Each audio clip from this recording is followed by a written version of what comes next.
And so they tell this entire, or the prophets oftentimes tell an entire generation of young burgeoning heroes, you are heroes and it is your job to save the world. Yeah, and this is the message many young adults got as children. It's your job to save the environment. It's your job to save social things. It's all up to you, and you've got a big job ahead of you. And that puts a lot of pressure on a generation, quite frankly. It's kind of horrible when you think about it. Yeah. Every generation has its own stuff. You know, Gen Xers, the sad thing is that they were all told that they were little demon children and they had to let themselves in the house. But in some ways, this idea that like all of you have to band together and save the world, I mean, the pressure is outrageous. Yeah. And you can tell that there's a whole generation of people who are, you know, millennials, who are still in young adulthood, but now pushing into midlife, right? The oldest of the millennials are now starting to push into midlife. The youngest of them are still in young adulthood. But this age range of people who believed it was their job to save the world, well, of course you're going to look for a battle because you're told that was what you were made for, is battles. You're heroes, so go fight battles. And you can see a generation of people who are looking for battles to fight. Hi, welcome back to the Personality Hacker Podcast. My name is Joel Mark Witt. And I'm Antonia Dodge. And this is a continuation of our short 2-part series on generational theory. Now, in the last episode, we discussed the foundation of generational theory, which is sort of the context of what's going on. And in this episode, we're going to talk about the actual generations themselves. Now, as we go through, I just want to make a note. In order to diagnose which generation you're in, I want to give the time periods. We're going to introduce them slowly, first talking about their archetypal energies, and then we'll talk about how we're experiencing, like the specific generations that we are experiencing with these energies. That'll make sense in a moment. But in order to diagnose or discover, rather, which generation you fall in, I just want to give a couple of dates. If you are born, I'm going to look at them really quick because I don't remember the specific dates without having a cheat sheet. But if you, I think that's allowed. I think that's allowed. If you're born between 1943 and 1960, that is the baby boom generation. If you're born between 1961 and 1981, that is Gen X, right? Or what is also called the 13th generation. If you're born between 1982 and 2004, that is millennial. And if you're born 2005 to present, that would be what we know as Gen Z right now. And so as we go through and talk about these archetypal energies, and as we talk about the specific generations themselves, that's approximately the age range. And we're also going to probably touch on the generations that come before, like the artist generation. So if you're thinking about anybody who was born, or not the artist, rather, the silent generation, it's like 1925 to 1942. We'll also reference like the greatest generation, most likely. That would be 1925 to 1942. And if you're interested in the generations that come even before that, you can look up on Wikipedia generational theory. That will give a full list of these. Those dates are a little off. I think 1925 to 1940 is not the greatest 1942? generation. That wouldn't be when the greatest generation was born. The silent generation. That was the silent, yeah, just to make sure. So what did you say for the silent? You had said a date? 1925 to 1942 was the silent generation. Correct. And then, the greatest generation, my apologies, is 1901 to 1924. Yeah, just want to make sure we got that accurately so people are following like, wait, that's the same date range. Thank you for the catch. I really appreciate it. So we've talked about then the cyclum idea, and there's these 4 seasons, roughly about 20 years each: spring, summer, autumn, winter. Mm-hmm. And then they cycle again every roughly 80 years. Mm-hmm. And these energies come online. Now let's talk about the actual generations. Those, you said that there's, I mean, I know this too. I'm teeing you up so we can have this dialogue. We've talked about there's these 4 archetypical generations that cycle through. Let's talk about that next. Okay. So right. So the saculum and the seasons are the context. And then the archetypal generations are the people who are born in each of these contexts.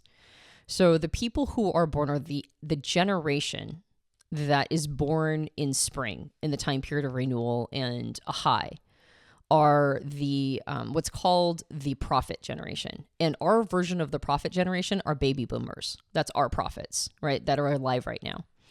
Prophet generations are generations who are, well, first of all, they're dominant. And it doesn't necessarily mean that there are more of them than other generations, although often that is the case because they are born in a high, right? They're born during a time period where abundance.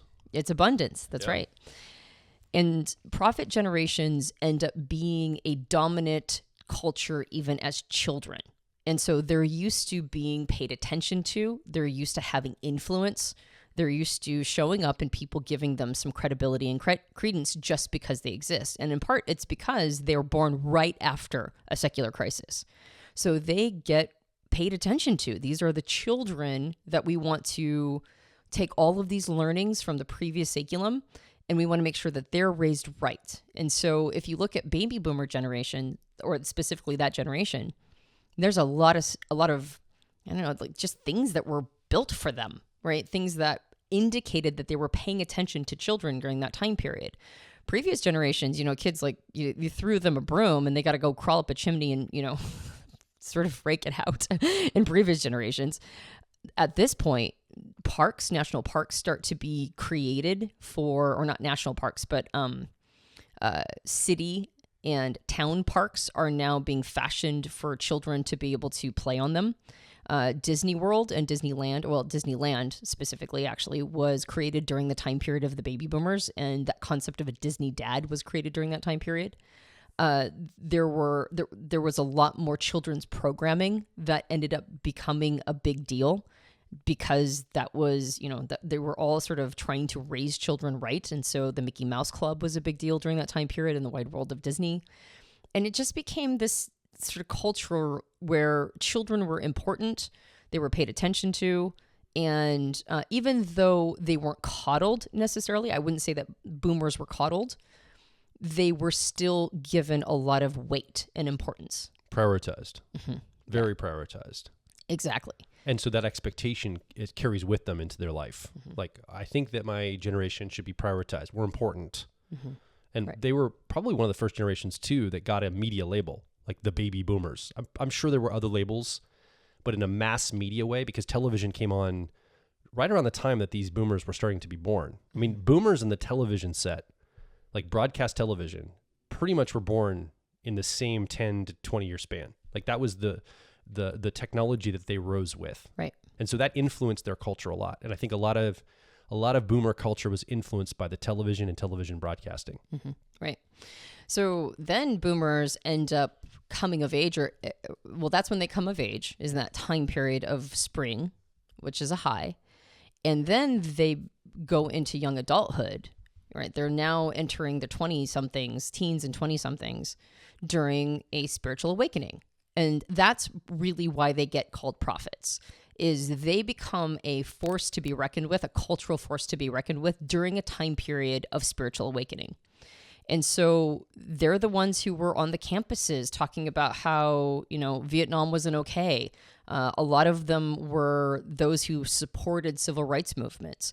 There was a huge group of young people who were going to make their presence known and make their voice known during all of these, like, what kind of people do we want to be time periods. And so they end up becoming not just children who are used to being given some credence or credibility or some weight. These are important children. We have to make sure that they're okay. Then they became 20-somethings, teenagers and 20-somethings that were a voice that others were listening to.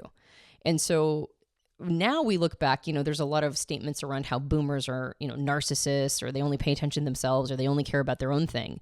But they're used to people paying attention to them. That's part of, it's almost like a rite of passage for them, or not a rite of passage, but more like a birthright. That's actually closer to what I was looking for, is like this idea that for boomers, it's a birthright that people pay attention to them. And prophet generations of every single version and iteration in times past have had the same quality. There's this idea that when they speak, others will pay attention and to some extent organize around them to make it so that their wishes are carried out. And they get followed by a generation that does that for them. And so even when they are now in their midlife, they enter midlife during fall and autumn, which is an unraveling, right? It starts to unravel, but it's also a time period of a lot of abundance. And the sad thing about boomers or prophet generations is that they end up becoming elderly during winter. So the beginning is all good news. Towards the end, now when they're starting to sort of, their influence is starting to close up, that's a time period of scarcity. That's a time period where now we're reevaluating the entire saculum. So this saculum, which in some ways is their saculum, right? They were born at the beginning of it. They experienced the entire thing. And now when we're starting to close up shop on that saculum, there are many things that were just the way reality worked that are no longer rules that they can count on. And so in some ways it starts out really great and it kind of ends in a way that's, like why isn't everybody paying attention still? And to some extent, boomers, I mean, if you notice, even especially in politics, man, they have an almost overrepresented, surprising representation for people that are, later on in life in those positions. Yeah. So this prophet generation, then speaking things forth, getting into later adulthood, like elderlyhood during winter. My first statement when we started this podcast was, older generations, older people want to preserve their past, what's come before. And I can just imagine how desperate that's got to feel when all the good stuff's in the past. And right now it feels like stuff is not as good. And I mean, it may not be bad, but it just doesn't feel as good. It doesn't there's a lot of feeling stuff coming in here for each generation. And so there's a grasping and trying to preserve what came before, a reset. No, we've got to go back to these values. This is what is the thing that's important. And that prophet voice that they had in their young adulthood isn't working the same way. They're hoping that they speak forth something in a prophet way and say, this is how we've got to be. And it doesn't feel like everybody's listening anymore. And so I think it causes things like holding on to power in positions in like politics and leadership and some of those things, like in executive branches in certain companies, because they're trying to preserve what once was. And it's really hard to let that go. And I'm sure that's a really difficult thing for many boomers to face. Yeah. And I can sympathize. I really can. I mean, it's got to be difficult I think particularly the prophet generation right now, the boomers, they're also experiencing something that I don't know if previous prophet generations had to experience, which is the ending of one just unquestioning paradigm or way of looking at reality into another one, which is very destabilizing. And that's leaving modernism for postmodernism. Yeah. That happened during autumn, right? That was part of the unraveling, is that we're bridging modernism into postmodernism. And when you're raised in a modernist world, there are some things you just take for granted. You just take a modernist perspective for granted. Yeah. And the idea that postmodernism became a dominant paradigm during fall, and then now it's definitely here to stay in winter. In fact, it's going to be a major thing that is fought over in the next saculum, who gets to set the tone of how we see reality. And in a postmodernist, sort of landscape, it's like a game of Hungry Hippo, who's going to get the most marbles. And you can see that right now. Everybody's smacking those little hippo paddles as fast as they can to try to get as much influence as possible to push it into the next saculum, regardless of whether or not they're conscious or aware of it at all. You can tell it's almost like we're trying to establish what's the next 80 years going to look like. What's going to be the high, right? In the last version, like you said, Red Scare was there. There was that was the time period where they start putting 10 commandments in all the schools and in the buildings, like official government buildings. You're talking about when the prophet generation was little kids in the 1950s. Mm-hmm. The previous generations are trying to put a lot of things in this new spring saculum that's starting up. That's right. And there's a version of that coming up for us, right? Who gets to be the quote unquote 10 commandments in City Hall, right? So as this generation is sort of completing its cycle of influence, how much of the modern world that they believe should be preserved is going to be able to be pushed into the next saculum? Yeah. And that's a big question mark. We don't know. So the archetypical prophet generation is born during spring. So let's talk about the generation that's born during the high point of summer, during the spiritual awakening, the generation that's born here. Right. Most of the and there's not a perfect cut. Like it's not always 20 years for each season. It's not always a 20-year span for a generation to be born in. So there's like a little bit of, lip on either side. It's not it's messy, right? All life is messy, and models are going to reflect that. But the generation that is generally born approximately during summer, that time of spiritual high, or excuse me, not spiritual high, but spiritual awakening, is what's called the nomad generation. And nomads are, we know them in this cycle as Gen Xers. So that would be us. And Gen Xers or nomads are, because they are children during a time period of spiritual awakening, and come of age or enter early adulthood during that time period of unraveling, they end up being a neglected generation. In fact, they're recessive. Yeah. And that's not numbers. That's not in population. It's in influence. Yeah. So Gen Xers, as a recessive generation, they were generally, and the cycle holds true from all previous versions of nomads, is that they are generally considered people who have to take care of themselves, and in fact are to some extent demonized, right? They get in the way of navel gazing. These children get in the way of the ambitions of the previous generations that are trying to figure out what kind of people we want to be during the spiritual awakening. Yeah, it's hard to have space for children when you're on a crusade. Mm-hmm. Like they can maybe come on your ride, but can you go make mac and cheese for yourself? Because I've got something important I'm working on over here, is the message I think a lot of kids were given in that generation, the nomad generation. Right. Nomads are when the concept of latchkey kids became not just a phrase, but like a phenomena. Most Gen Xers, and that's why they're called nomads, they end up not really having a sense of self. They don't really have a sense of, they have a sense of self, but they don't have a sense of home usually. They're the ones who are letting themselves in. They're the ones who are figuring things out on their own. They're not necessarily a super creative in an artistic way generation, but they're usually very creative in how they figure out how things get done. Technically creative generation. Exactly. And that's why they're called nomads, because they end up, I think the phrase is they take their tools with them, right? Nomads take their tools with them wherever they go. So they tend to be very technologically savvy. They tend to be a gadgetry generation because they're always trying to figure out how to work things and make things happen. And they, as a general rule, are quiet in sort of cultural influence, but they are massive in how they make things happen underneath on a foundational level.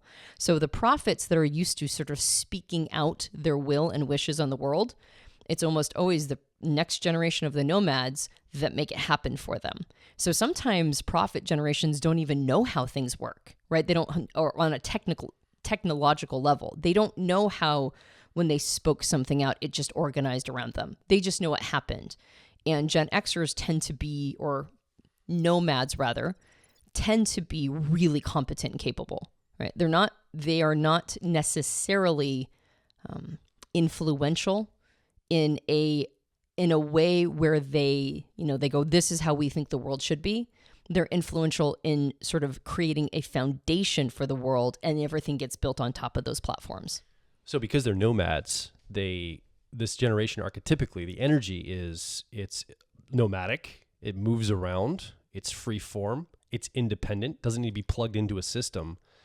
And it, because of that, births almost this hacker culture of hacking together systems to make them work. Like, the goal is not to have an ideal like the prophets and speak for some ideal. It's to create practicality of this has to work. Mm-hmm. And so in order to make it work, the energy says, I might have to hack around the system that is to make something that can actually produce a result. And so, I mean, you can see in the name that we chose as our company, how much of a Gen X ethos is baked into the way we approach even personality types and all of these models. We see ourselves as people who are nomadic, independent, and hack things together to make them practical in the world. Yeah. We tend not to, even though there are some of us obviously very much in right now in the limelight in this way, we tend to not choose politics as our way of influence. We tend to choose industry as a general rule. And you can see that the people who are some of the most influential business owners are of the Gen X generation. Yeah. And so those are the platforms that are built. Now, not all of them. right? But as a general rule, that is the case. Yeah, they're leaving media. They're leaving like kind of collective media ideas, academic ideas, and government, and moving into private business and independent business often. As a general rule. And particularly with Gen Xers, I mean, we were too young for this, but we're also at the tail end of Gen X. We're some of the youngest Xers. The mid and older Xers, I mean, they watched the North American culture collectively lose faith in politics in one of the most shocking events at the time, which was a sitting president resigning on national television. They got to watch that as little kids. Richard Nixon, 1973. Exactly. During the Watergate scandal. Yeah. And so there was not a lot of, I mean, they didn't grow up, they didn't come of age in a time period where people were like, government will save us. They grew up in a time period where it was like, is government going to collapse? And so there's not a lot of faith that they have in those kinds of institutions. Now, not to say that they don't still, there's plenty of Gen Xers represented in government. It is a place of influence and power. Individuals might be very attracted to it. But as a general rule, it's not where they hang all of their faith, right? And usually when they get into politics, they almost take a reluctant hero role. They're like, I guess I have to do this because things are breaking. And I guess in order to fix them, I'm going to have to get into this game. And so there's not like a desire for it as much as there would be in other generations. There's I guess this is what has to happen. Yeah. So they come of age during the spiritual awakening. They hit young adulthood during an unraveling, and then they hit midlife in winter. And so it's the can-do attitude, right? It's the, I guess we're going to have to fix this attitude of Gen Xers that oftentimes help the entire culture get through winter. Now, not always, right? There are some very negative things that come along with being a nomad.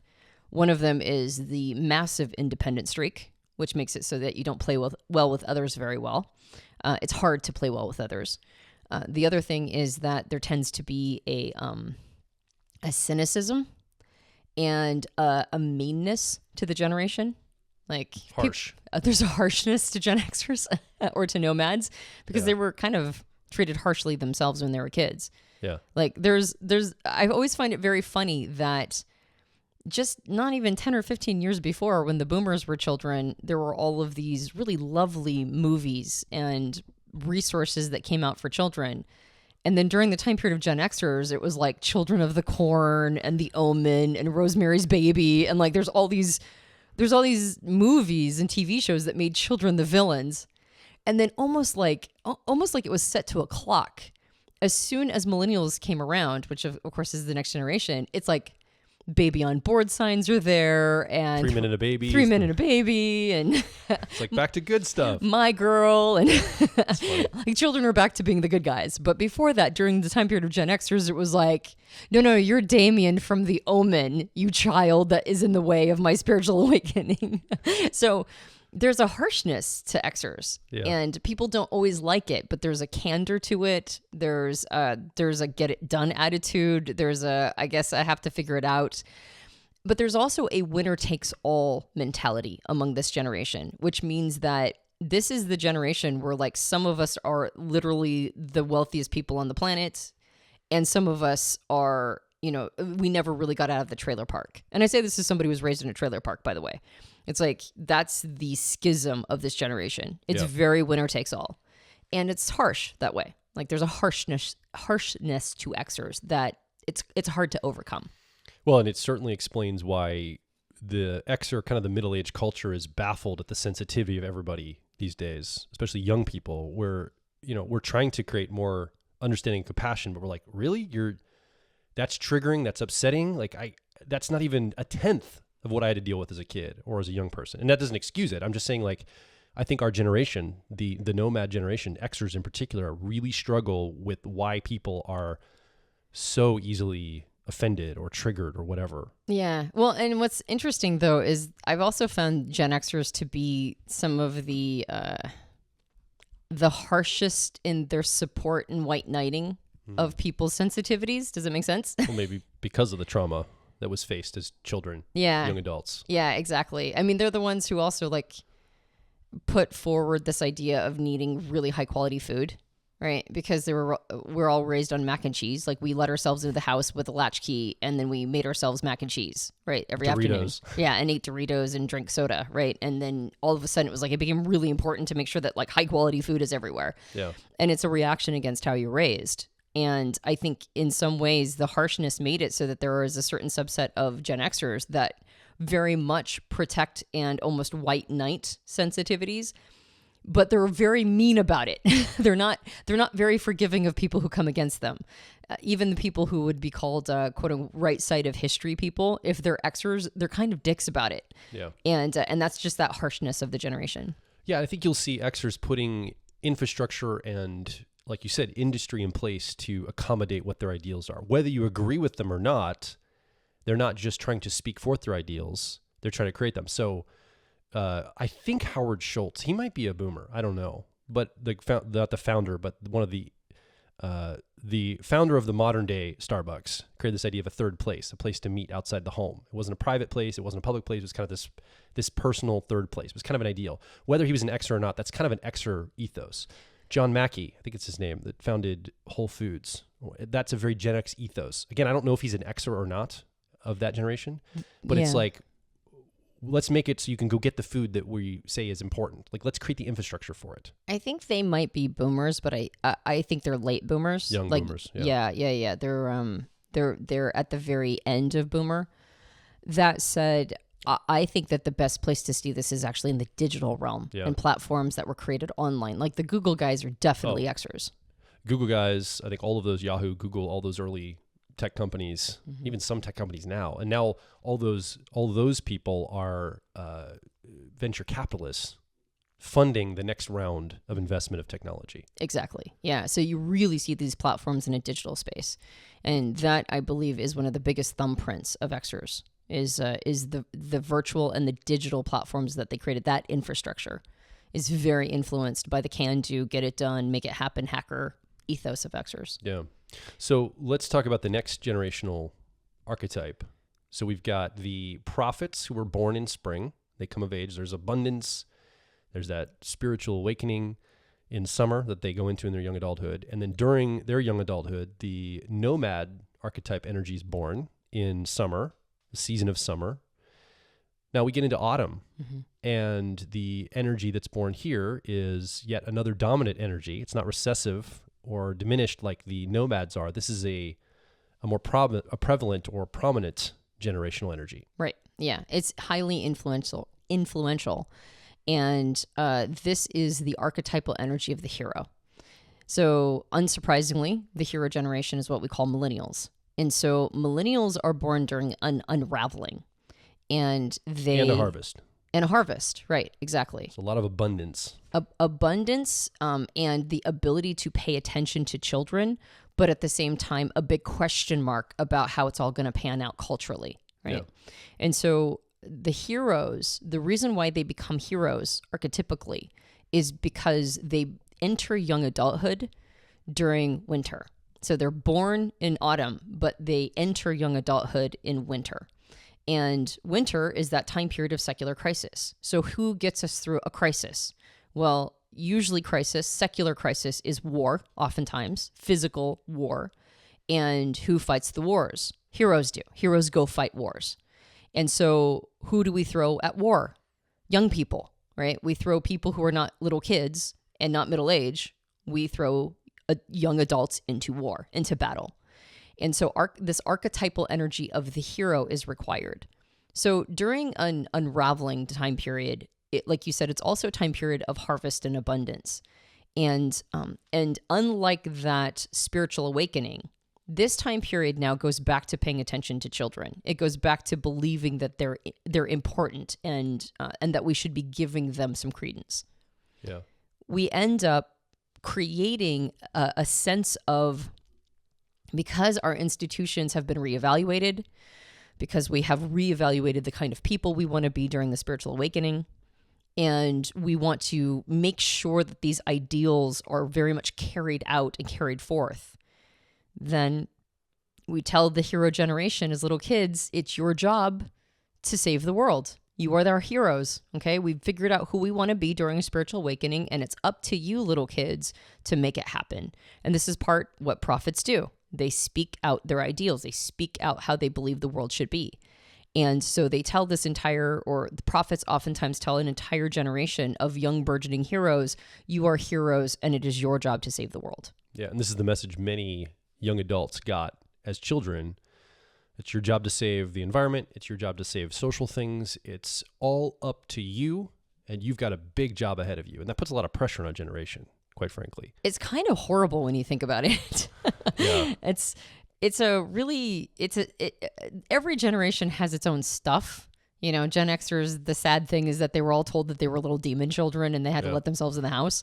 But in some ways, this idea that like all of you have to band together and save the world, I mean, the pressure is outrageous. Yeah. And you can tell that there's a whole generation of people who are, you know, millennials, who are still in young adulthood, but now pushing into midlife, right? The oldest of the millennials are now starting to push into midlife.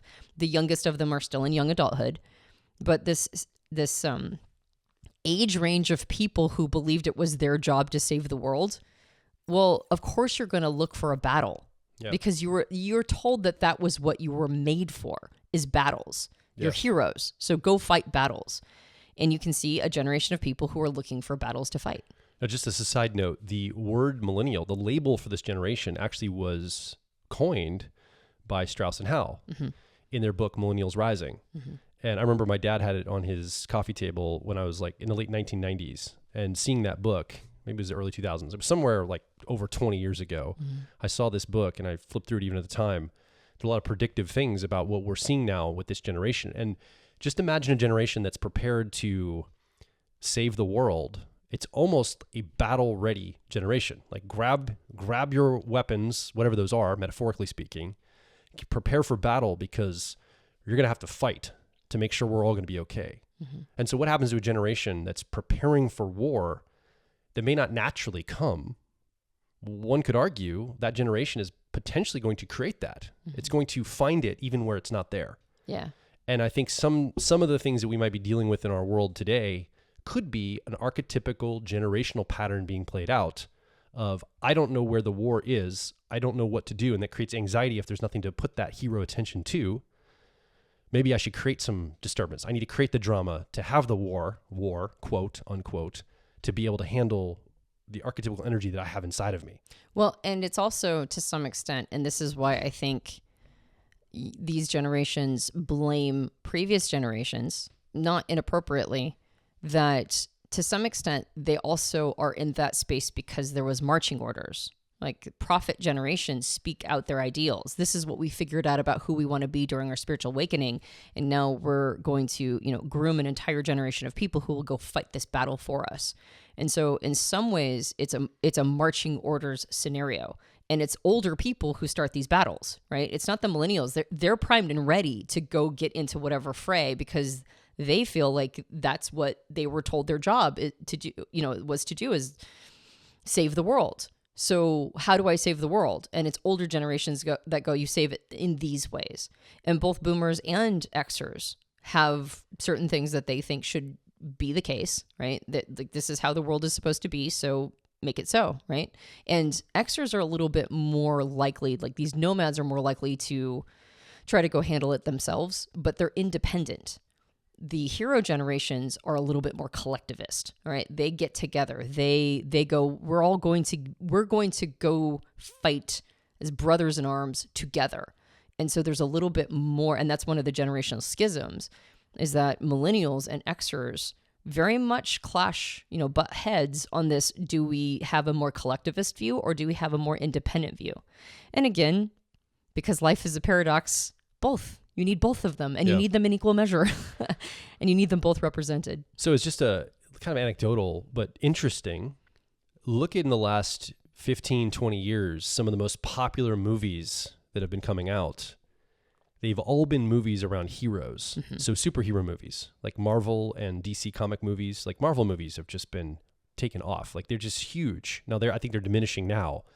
But this generation, as it's exiting childhood and entering young adulthood, messages of hero are just blasted at this generation, interestingly, right? It's almost, you can just feel the archetypical energy just swirling around this generation. They're just being fed these messages of hero, go save, hero, go save.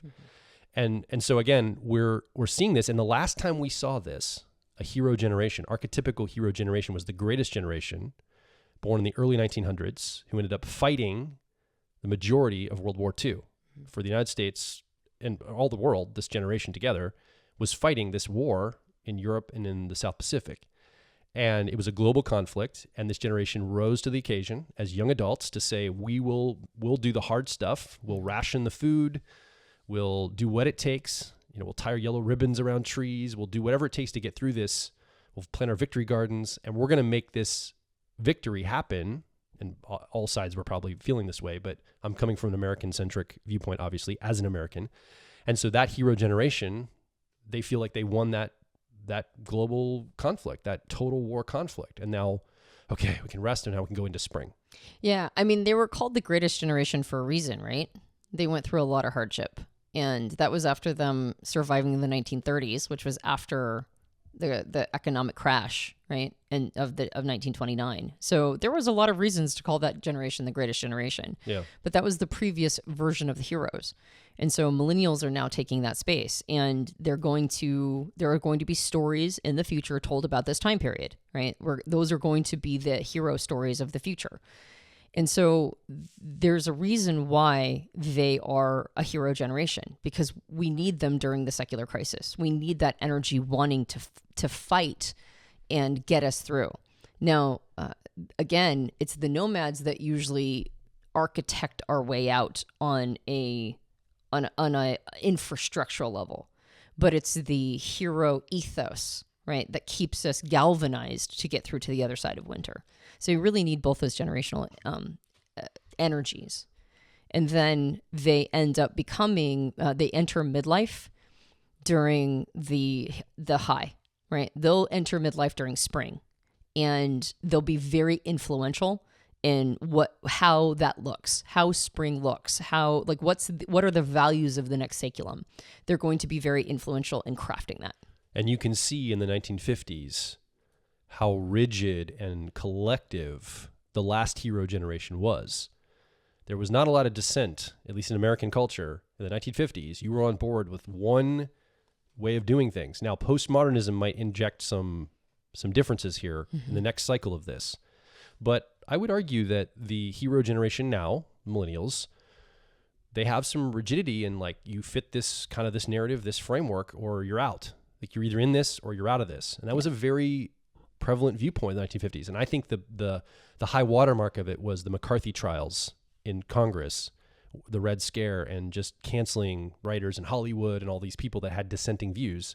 We talk about cancel culture. There was cancel culture then, like, people were losing their jobs and had to flee the country kind of cancel culture, going to jail cancel culture. Like, it was actually way more extreme than now.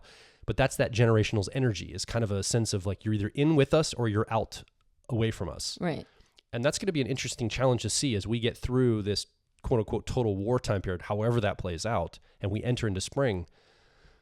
How much is that going to rise up? How much is everything going to kind of get coalesced into one way of seeing it? And it's like an in-group think kind of frame. Yeah. Well, and I think it's not just that the energy of the generation, it's also the time period of winter. Of course. It's like it's the archetypal energy influenced by the time period in history in which they're absolutely. Yeah. So you ready to move on to the next archetypal energy? Mm-hmm. Okay. So we've got spring, where the prophets are born. And then we've got summer, the nomad generational archetype energy is born. Autumn and fall, the hero generation is born. And now we're actually in winter right now, according to generational theory. So we're in the middle of winter, and we've been here probably for a few years, maybe a decade moving on a couple decades, I think. Yeah, I think we're coming into our second, at least well into our second decade of a winter. And again, these aren't like at midnight on this date, it like clicks and it's all of a sudden winter. It's just like real seasons. It's hard to tell when autumn ends and when winter begins experientially. Now we know the equinox of the sun, but experientially it kind of just blends into the next one. Mm-hmm. So it's been a slow dial up into winter. We're in the middle of this. Who's being born? What archetypical energy is coming online and being born right now? So the fourth and final archetypal energy are the artists. And right now, they're represented by Gen Z, what's called Gen Z. Now, in actual, like in generational theory, Gen X isn't called Gen X. They're called the 13th generation. And in generational theory, Gen Z isn't called Gen Z. They're called Homelanders. And the reason why they called them the Homelander generation is because they started being born right after 9/11, where Homeland Security was a dominant influence on the scene. It changed basically the cultural landscape of the United States, or of North America effectively. And so there's a generation that started to be born, I think 2005-ish is when generational theory starts. Homelanders, or what we call Gen Zs, 2004, 2005, which is a bit later than others, by the way. Millennial generations are very, very short and small according to a lot of other generation demographic information. They put them in like 82, 83 to the late 90s, which is like 15 years, which is very, very short. They're a 20-year span for generational theory. Millennials are. And so they go from like 82-ish to like 2003, I'd say. Something around 2003, 2004. So millennials are very, like, kind of a long generation. And so according to generational theory, Gen Z, or what they would call Homelanders, they're like 18 now, right? They're still in their coming of age. They're still children, effectively. And they'll start moving into young adulthood, or into adulthood soon, young adulthood. But they are the ones who are born during a secular crisis.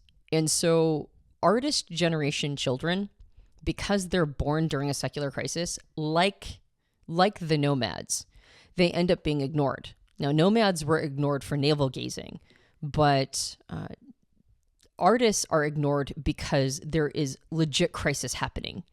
And so this generation ends up being not just a generation that is kind of ignored, they're a generation that is also expected to be very compliant, right? This is a time period of war. You need to listen to me. You need to obey. You need to get in line. We all need to band together. Yeah. So they also have a bit of a collectivist, like, let's all band together feel.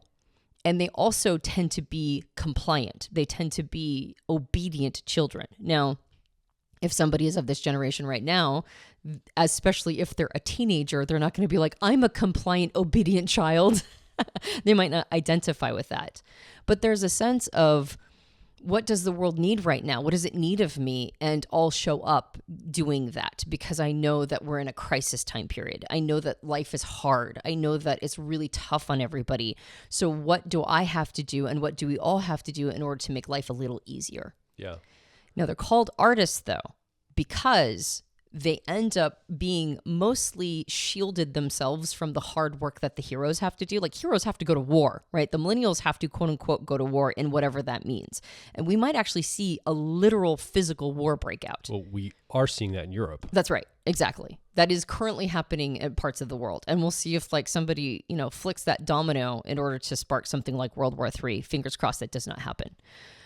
But the hero generation is the one that has to go, like, physically fight it in some way, or mimetically fight it. The artists don't have to fight it. They just have to be compliant while they watch older people deal with all of it. So artists are born during a secular crisis in winter. And then they enter young adulthood in spring in a high. And then they enter their midlife in summer during a spiritual awakening. So they end up being very influential during a spiritual awakening. And then they end up in elderhood during autumn.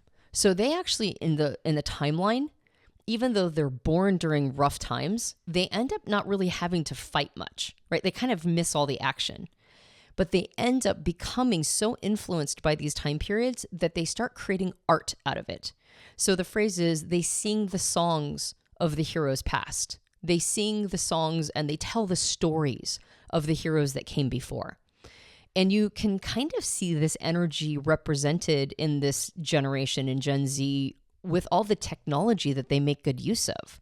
Like, this is a generation that is on TikTok that's constantly and perpetually iterating in artistic pursuits, in performance, in music, in all these different technological tools that have been given to them to be able to iterate very quickly in artistic pursuits. Yeah, and it's a very sharing of those ideas. The last time we saw this, the generation before that would have been artists was born during the Great Depression. They would have been born right in the middle of the Depression, and, seeing the World War II break out in front of them. And this generation had to go through lockdown. They were locked in their homes during pandemic. I would say this generation doesn't really get a normal childhood. Something disrupts it. The Great Depression disrupted a lot of childhoods in the 1930s. They didn't get a normal experience of it. They may not have gone to school. They might have had to go work for living for their family, because everything was in chaos and upheaval. And then World War II breaks out and keeps the chaos going. Yeah. This generation is very similar. They have a pandemic they had to deal with as children. They had to be locked in their homes. Like all these things, wear masks. All this stuff is not a normal cycle of life they've had to deal with very early on. And so I think what you're saying is that shapes what we're saying is that shapes how they show up to the world, the songs they sing, the art they bring forward. They can speak to a little bit of what the world was before, but also what's coming up into the future. Yeah. And their big influence in the way that prophets, their big influence is that spiritual awakening, and they've end up very influential in like politics and religion.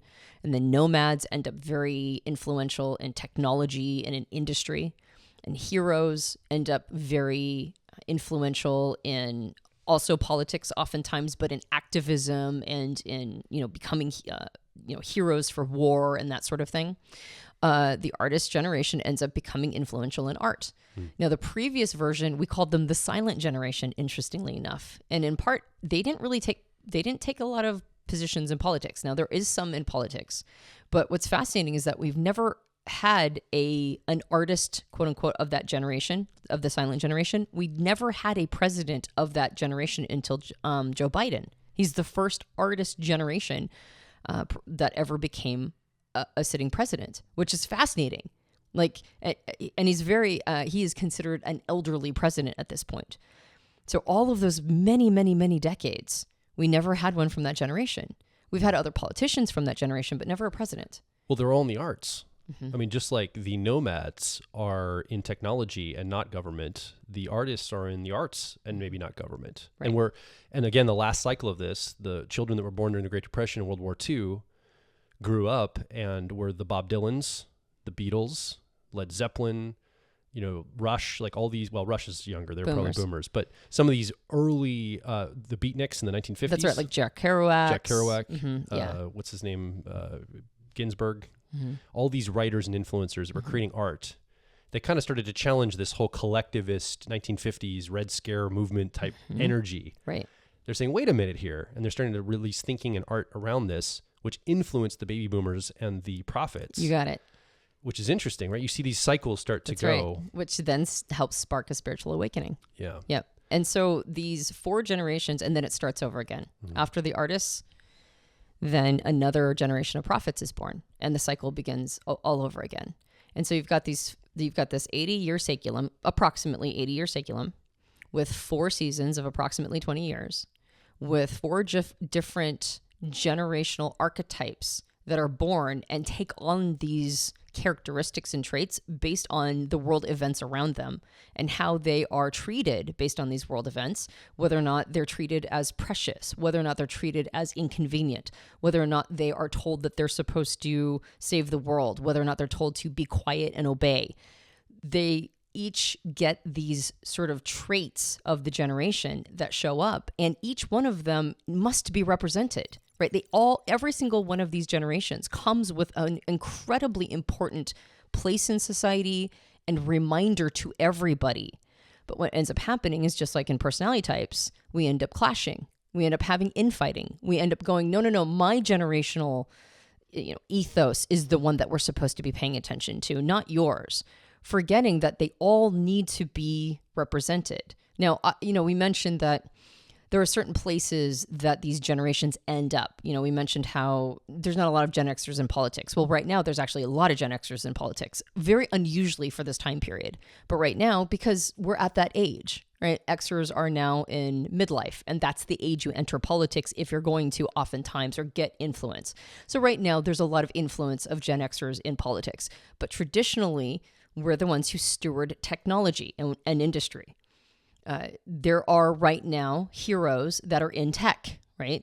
But generally, they're the ones who steward culture, right? The heroism and the morale and the cultural piece of not artistic culture, but like the zeitgeist, right? What kind of people do we want to be? How are we going to go fight the wars that are important to fight? There are going to be artists that enter tech and industry and politics, but they are generally stewards of the artistic cultural influence. So there's always going to be exceptions to the rules, and there's always going to be somebody who's like, I don't identify with my culture. Of course you don't, 100%, nobody does. But there are certain things that we end up becoming stewards of based on those messages we get during those time periods in our lives. And interestingly enough, we've been here before. Carl Sagan's like, we've been here before and we'll be here again, right? And it's nice to know that we're not alone. We're part of a spiral of cycles of archetypal energies and seasons and time periods and patterns where we've been here before. We've been this way before and we'll go this way again. And it's just a time period of doing our part to steward what is important to us culturally and characteristically in our traits to get to the other side of this time period of secular crisis. So I think this has really helped me understand where people are coming from. Like when I look at older generations, like my parents' generation, the baby boomers, prophets, archetypical prophets, it makes sense why, they speak things forth. It makes sense why they're desperate to get the ideals out. I just noticed this generation is so focused on making sure their ideals get out there in the world. It also explains things that young people do to the older generation. That thing was floating around the internet, I don't know, a couple of years ago, like, okay, boomer, very dismissive. Right. You could almost say, okay, prophet, that's what you're saying. Like you can almost hear the archetypical generational dismissal.